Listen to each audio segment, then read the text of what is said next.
But again, back to my, you know, what there was an original point to this rambling, and it was people from whatever generation you're from.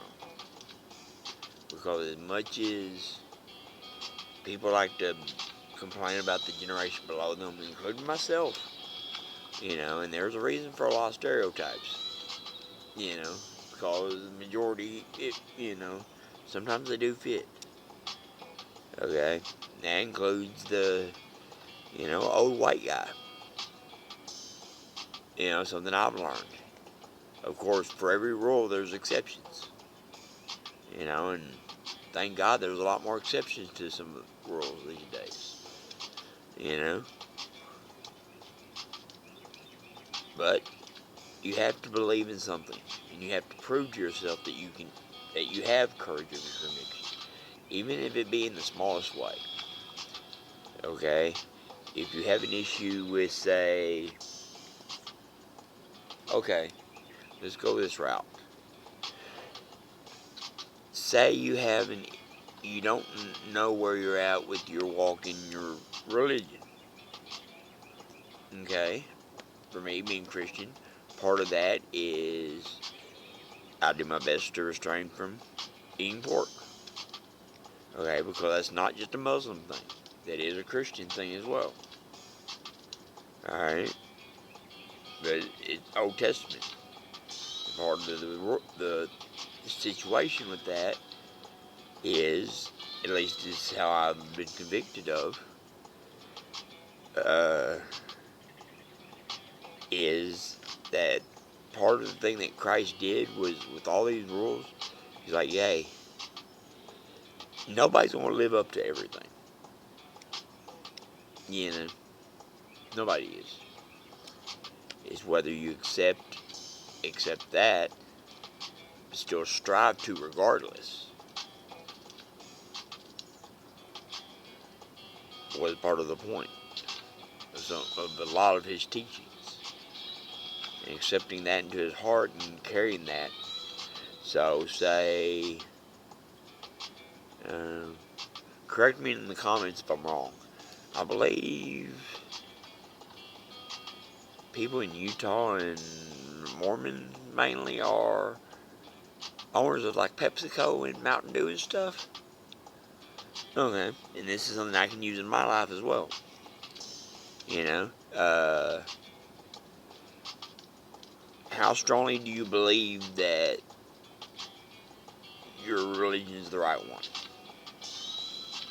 You know, in that case, you wouldn't want to support the Mormon religion.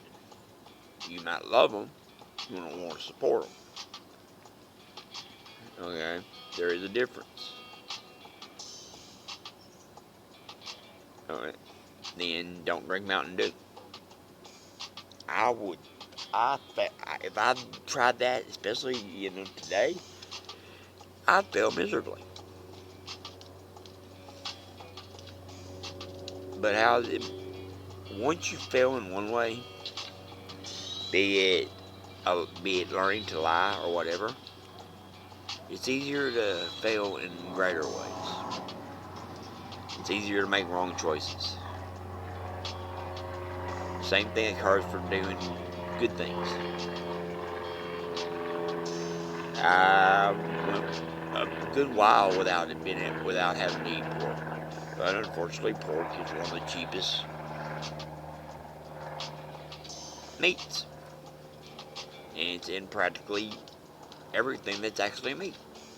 You know, hot dogs, everything. Yes, beef hot dogs cost a little bit more, but sometimes you can afford a little bit more, especially if you have children and you're on your own, be you man or woman. The only difference is what the heart is. It's still hard. Uh, Things like that. And that's where I would be considered failing in courage and having courage in my convictions. How far do you want to go? Do you want to talk the talk, or do you? saying that. And as I sit here in front of you, yeah, I'm a hypocrite because if my son-in-law brings home a pizza and sometimes he can't, what's the word I'm looking for? I don't want to say be tolerant, but he's not necessarily choosy about some of the pizzas that he brings home.